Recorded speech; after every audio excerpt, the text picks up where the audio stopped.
नमस्कार दोस्तों, मेरा नाम है राहुल पाल और आप देख रहे हैं एडुनगर।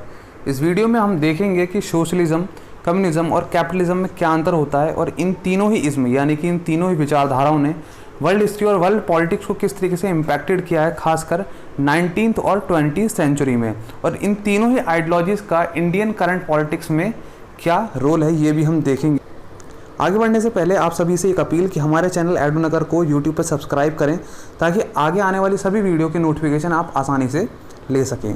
तो स्टार्टिंग करेंगे बड़ी ही बेसिक सी डेफिनेशन के संग कि एक आइडियोलॉजी होती क्या है, क्योंकि सोशलिज्म से लेकर कैपिटलिज्म सब चीज़ ये आइडियोलॉजी हैं। तो आइडियोलॉजी को हम देखेंगे कि ये होती क्या है। ओके, तो आइडियोलॉजी कुछ ज़्यादा नहीं, बस एक फ़िलॉसफी है, बेसिक सी एक फ़िलॉसफी है जो चाहे सोशल ग्राउंड पर हो, पॉलिटिकल ग्राउंड पर हो, चाहे इकोनॉमिकल ग्राउंड पर हो। ये तीनों ही एक फ़िलॉसफी हैं जो प्रैक्टिकली और थ्योरेटिकल दोनों को ही इक्वल मानती है, यानी कि प्रैक्टिकल भी उतनी प्रोमिनेंट होगी जितनी ही थ्योरेटिकल है। ओके, यानी आपको यहाँ तक समझ में आ गया होगा, आई होप। और इस वीडियो में हम देखेंगे कि सोशलिज्म, कम्युनिज्म और कैपिटलिज्म क्या होता है। अभी आपको थोड़ी सी चीज़ें हार्ड लग रही हो, लेकिन इस वीडियो के एंड तक आपको ये सभी चीज़ें आसानी से समझ में आने लगेंगी। तो सोशलिज्म और कम्युनिज्म के डिफरेंस को जानने से पहले हम थोड़ा सा लेफ़्ट और राइट के डिफरेंस को भी जानने की कोशिश करते हैं। ये इसलिए भी ज़रूरी है क्योंकि जो सोशलिज्म और कम्युनिज्म है ये दोनों ही लेफ़्ट आइडियोलॉजीज़ है, ठीक है। तो लेफ़्ट आइडियोलॉजी को थोड़ा सा जानना हमारे लिए ज़रूरी है। तो देखिए, जब हुआ क्या कि जब फ्रांस में क्रांति हुई, यानी कि फ्रेंच रिवॉल्यूशन हुआ, तो इसकी जो टाइम लाइन थी वो थी 1789 से 1799। इन 10 सालों में एक क्रांति हुई। तो वहाँ पे बेसिकली दो पार्टीज़ थी, पहला था रॉयल्स का और दूसरा था वर्कर्स का। तो रॉयल्स में कौन कौन शामिल थे? जो किंग हो गया, एरिस्टोक्रेसी हो गई और ये ब्यूरोक्रेसी हो गई, ठीक है। और जो ज़मींदार या मैनर थे, ज़मींदारों को वहाँ मैनर कहा जाता था यूरोप में। और वर्कर क्लास में कौन सी थी? वर्कर में थे फार्मर, पीजेंट्स, लेबरर, डेली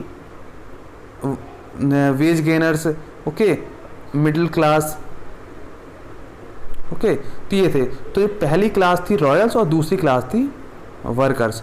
तो जब ये रिवॉल्यूशन स्टार्ट हुआ तो बेसिकली हुआ क्या कि वहाँ पे एक छोटी सी एक मिनी पार्लियामेंट का गठन किया गया, वहाँ पे एक फॉर्म किया गया, क्योंकि वहाँ के लोगों की मांग थी, खासकर वर्कर क्लास की मांग थी कि हमारे भी रिप्रेजेंटेशन होना चाहिए हर सरकार में। ओके, तो एक छोटी सी पार्लियामेंट का फॉर्म किया गया और यहाँ इस पार्लियामेंट के बीचों बीच यहाँ बैठा करते थे चेयरमैन। जैसे कि आज भी दुनिया के ज़्यादातर पार्लियामेंट में इसी तरीके की व्यवस्था है कि बीचों बीच चेयरमैन बैठते हैं। और चेयरमैन के जो लेफ़्ट साइड में बैठे ये हो गए लेफ़्ट, ओके, ये हो गए वर्कर पूरे। और जो राइट साइड में बैठे ये थे किंग या एरिस्टोक्रेसी या ब्यूरोक्रेसी, जिनके पास रिसोर्सेज की ओनरशिप पहले से थी। तो गरीब लेफ्टिस्ट थे पूरे।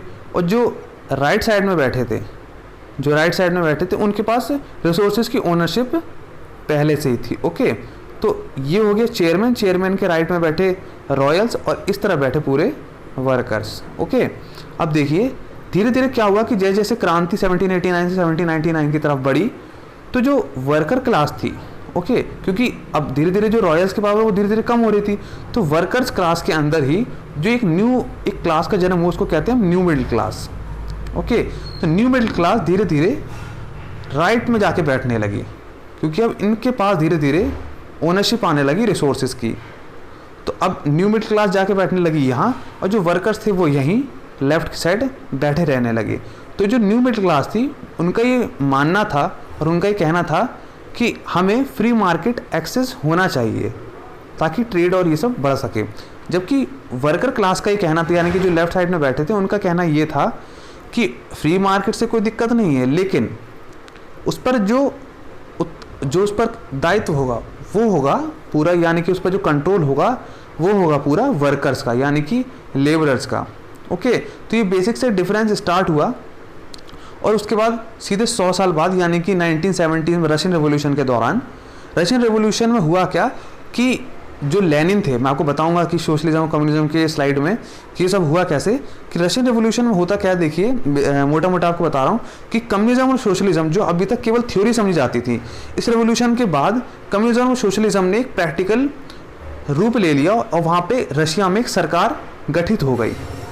जो अभी तक केवल 100 साल से आइडियोलॉजी समझी जाती थी, जो यहाँ से फ्रेंच रेवोल्यूशन से स्टार्ट हुआ था, उसने 100 साल बाद धीरे जाके रशिया में एक प्रैक्टिकल रूप ले लिया और वहाँ पे सरकार बन गई 1970s में।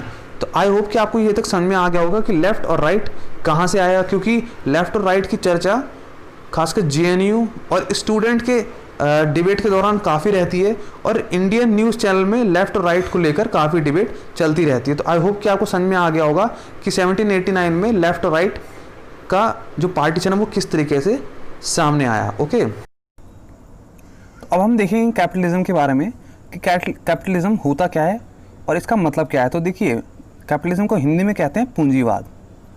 ओके, तो बेसिकली इसका सिस्टम ये है कि यहाँ पर फ्री मार्केट हो और किसी भी तरीके के गवर्नमेंट का कंट्रोल ना हो। ओके, क्योंकि सोशलिज्म में पूरी तरीके से गवर्नमेंट का कंट्रोल रहता है। ओके, तो देखिए यहाँ पर एक खास तरीके का सिस्टम ये है कि फील्ड से लेकर इंडस्ट्रियल तक, यानी कि इंडस्ट्रीज तक किसी पर्सन का ओनरशिप हो सकती है, जबकि सोशलिज्म और कम्युनिज्म में नहीं है ऐसा। ठीक है, तो ध्यान रखिएगा, इसमें क्या बोल रखा है कि एक इंडिविजुअल का ओनरशिप हो सकती है फील्ड से लेकर, यानी कि जो लैंड है वहाँ से लेकर इंडस्ट्रीज तक उसकी ओनरशिप हो सकती है। और इसके दूसरा इसका जो कैरेक्टरिस्टिक ये है कि यहाँ फ्री मार्केट होता है बिना किसी गवर्नमेंट कंट्रोल के, यानी कि मार्केट ही तय करता है कि डिमांड और सप्लाई कितनी होगी।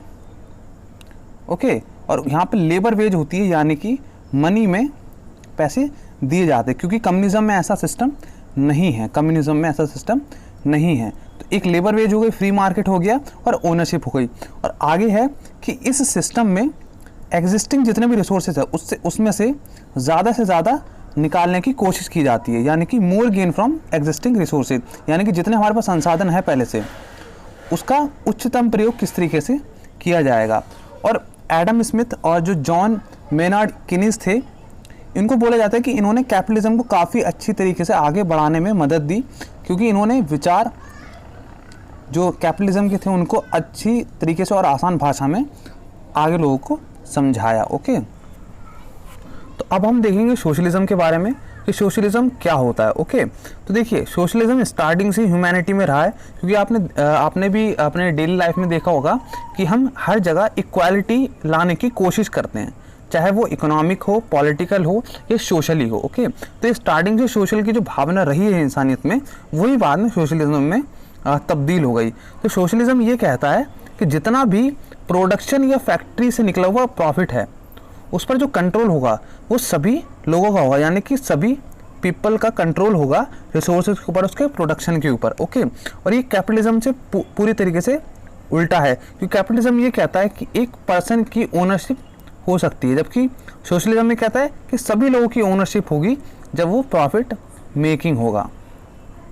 ओके, और सोशलिज्म का एक मेन कैरेक्टरिस्टिक ये है कि सोशलिज्म इंसान को उसकी एबिलिटी के आधार पर जॉब देता है। ओके, उसको काम देता है, यानी कि वर्क देता है, और उसी आधार पर जितना उसने काम किया उसकी एबिलिटी के आधार पर उसको पैसे देता है। ओके, सोशलिज्म में उसकी एबिलिटी के आधार पर उसको काम दिया जाता है और उसी आधार पर उसको पैसे दिए जाते हैं। ओके, और दुनिया में जितने भी रिवॉल्यूशनरी हुए हैं, चाहे वो इंडियन रिवॉल्यूशनरी हो, भगत सिंह हो इंक्लूडेड, चाहे वो जवाहरलाल नेहरू हो, महात्मा गांधी हो, उन सब के अंदर सोशलिज्म की भावना काफ़ी ऊपर थी। और जितने भी दुनिया में रिवॉल्यूशन हुए हैं, चाहे वो फ्रेंच रिवॉल्यूशन, चाहे वो रशियन हो, अमेरिकन हो, चाइनीज़ हो, ओके, तो जितने भी रिवॉल्यूशन हुए वहाँ पर एक जो नॉर्मल भावना थी या जो मेन भावना थी वो थी इक्वालिटी की, और जो इक्वालिटी है वही सोशलिज्म का मेन कोर है। ओके, तो सोशलिज्म का एक मेन मानना ये है कि हमें किसी भी तरीके से जो सोसाइटी है उसमें इकोनॉमिकली, सोशली और जो खासकर जो हमारे इकोनॉमिकली होता है उसको हमें किस तरीके से इक्वली लाना है। ओके, जो लोगों का स्टेटस है उसको इक्वल करना है। तो आप ये ध्यान रखिएगा कि इसके कुछ ये कुछ कैरेक्टरिस्टिक है। और सोशलिज्म का एक मेन पॉइंट अब ये याद रखिएगा कि जो सोशलिज्म है वो स्टेट के रोल को एम्फसाइज करता है, यानी कि उसको बढ़ावा देता है। सोशलिज्म ये कहता है कि स्टेट की ये ड्यूटी है कि वो इक्वालिटी लाए सभी लोगों के बीच में। और जो जितना भी जो कास्ट है, कास्ट का मतलब यहाँ पे जाति नहीं, कास्ट का मतलब है जो वर्किंग क्लास की जो कास्ट होती है, यानी कि जो गैप है एक इंजीनियर के बीच, एक इंजीनियर और पीजेंट यानी कि किसान के बीच, और एक किंग के बीच, ठीक है, उसको किस तरीके से कम किया जाए। तो इसमें सोशलिज्म ये कहता है कि इसमें स्टेट ऑफ रोल बहुत इंपॉर्टेंट है इक्वालिटी लाने के लिए। अभी ध्यान रखिएगा कि सोशलिज्म कहता है स्टेट के रोल को, ठीक है, और ये कहता है कि हम सोशलिज्म के आधार पर लोगों को उनकी एबिलिटी के आधार पर जॉब देंगे और उन्हें पैसे देंगे उनकी एबिलिटी के आधार पर। ओके, अब आगे देखते हैं। अब हम देखते हैं कम्युनिज्म के बारे में। तो देखिए, कम्युनिज्म की जो स्टार्टिंग करी थी, यानी कि जो गॉडफादर कहा जाता है वो कहा जाता है कार्ल मार्क्स को, और उसके बाद इसको धीरे धीरे व्लादिमीर लेनिन और स्टालिन, इन सभी ने धीरे धीरे फैलाया। आप देख सकते हैं जो पहले जो पर्सन है इस फोटो में ये है कार्ल मार्क्स, के बाद है फ्रेडरिक, और इसके बाद है लेनिन, और एंड में है स्टालिन। ओके, ये ध्यान रखिएगा। और इस कम्युनिज्म को ये कहा जाता है कि इस कम्युनिज्म में किसी भी तरीके की, यानी कम्युनिज्म ये कहता है कि कम्युनिज्म में किसी भी तरीके का क्लास सिस्टम नहीं होगा, क्लास सिस्टम नहीं होगा, यानी कम्युनिज्म किसी भी तरीके की क्लास सिस्टम का अबॉलिश करता है, यहाँ किसी तरीके की क्लास की ज़रूरत नहीं है। और जो कम्युनिज्म वो एक एक्सट्रीम फॉर्म है सोशलिज्म का। ओके, और कम्युनिज्म ये भी कहता है कि कम्युनिज्म लाने का आसान तरीका अगर ना हो तो हम वॉर से या रिवोल्यूशन से भी कम्युनिज्म ला सकते हैं, यानी कि कम्युनिज्म ये छूट देता है कि चाहे आप रिवोल्यूशन के माध्यम से कम्युनिज्म लाएं, इट इज़ एक्सेप्टेबल। ओके, और इसमें भी जैसे सोशलिज्म में उनकी एबिलिटी के आधार पर जॉब दी जाती थी, ये भी सेम है, लेकिन इसमें जो पैसे दिए जाते हैं वो जॉब, उनके जो एबिलिटी उस आधार पर पैसे नहीं दिए जाते लोगों को। जैसे कि एक आदमी ने चाहे 10 घंटे काम करा, ठीक है, उसको 10 घंटे के पैसे नहीं दिए जाएंगे, उसको उतने ही पैसे दिए जाएंगे जितना उसके लिए ज़रूरी है। यानी कि अगर उसका 5 या 6 घंटे की जॉब से अगर पेट भर रहा है तो उसको उसी के आधार पर पैसे दिए जाएंगे। और कम्युनिज्म का एक मेन जो कोर ये भी है कि कम्युनिज्म ये कहता है कि हमें एक नो मनी सिस्टम यूज़ करना चाहिए, यानी कि जहाँ पर पैसे का इस्तेमाल या तो लिमिटेड हो या ना हो। ओके, तो यहाँ कहता है कि जॉब हम उसकी एबिलिटी के आधार पर देंगे, लेकिन पैसे हम उतना ही देंगे जितनी उसकी नीड हो, और पैसे की व्यवस्था सबसे कम से कम रहे तो ही अच्छा है। अब सोशलिज्म और कम्युनिज्म में अंतर एक ये है कि कम्युनिज्म स्टेट के रोल को कहता है कि स्टेट को किसी भी तरीके से रोल नहीं निभाना चाहिए सोसाइटी में, क्योंकि कम्युनिस्ट का ये मानना था कि जो स्टेट है वो पनाह देता है उन लोगों को जो दूसरों का शोषण करते हैं। तो कम्युनिज्म ये कहता है कि जो जितने भी मीन्स ऑफ प्रोडक्शन है, यानी कि रिसोर्सेज के ऊपर जो कंट्रोल है वो लोगों का रहेगा, और स्टेट किसी भी तरीके का रोल नहीं निभाएगा, क्योंकि कम्युनिस्ट के जो गॉडफादर थे कार्ल मार्क्स, उनका ये मानना था कि जहाँ पर भी स्टेट रहता है वहाँ पर शोषण स्टार्ट हो जाता है। ओके, तो वहाँ पर शोषण स्टार्ट हो जाता है। तो कम्युनिज्म ये कहता है कि हमें किसी भी तरीके की स्टेट की ज़रूरत नहीं है। ओके, तो देखिए, सोशलिज्म और कम्युनिज्म में बेसिक डिफरेंस ये है कि सोशलिज्म कहता है कि हम उसको एबिलिटी के आधार पर जॉब देंगे और उसी आधार पर उसको मनी देंगे, लेकिन कम्युनिज्म कहता है कि हम उसको एबिलिटी के आधार पर काम तो देंगे, लेकिन उसको मनी केवल हम नीड के आधार पर देंगे। ओके, दूसरा डिफरेंस सोशलिज्म और कम्युनिज्म में ये है,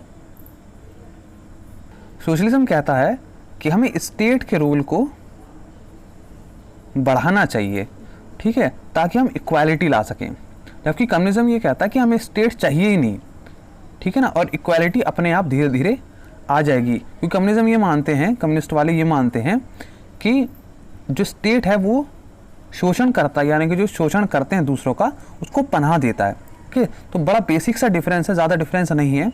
और दोनों की जो सोशलिज्म और कम्युनिज्म है, इन दोनों में मीन्स का प्रोडक्शन होता है, यानी कि जो ओनरशिप होगी वो लोगों के पास होगी। यानी कि सोशलिज्म और कम्युनिज्म दोनों का मानना ये है कि जो मीन्स ऑफ प्रोडक्शन होगा या फैक्ट्री के जो मालिक होंगे वो हमेशा वर्कर्स या पीपल ही होंगे, किसी इंडिविजुअल के हाथ में कमान नहीं होगी। जितना भी प्रोडक्शन होगा ये भी तय पीपल ही करेंगे।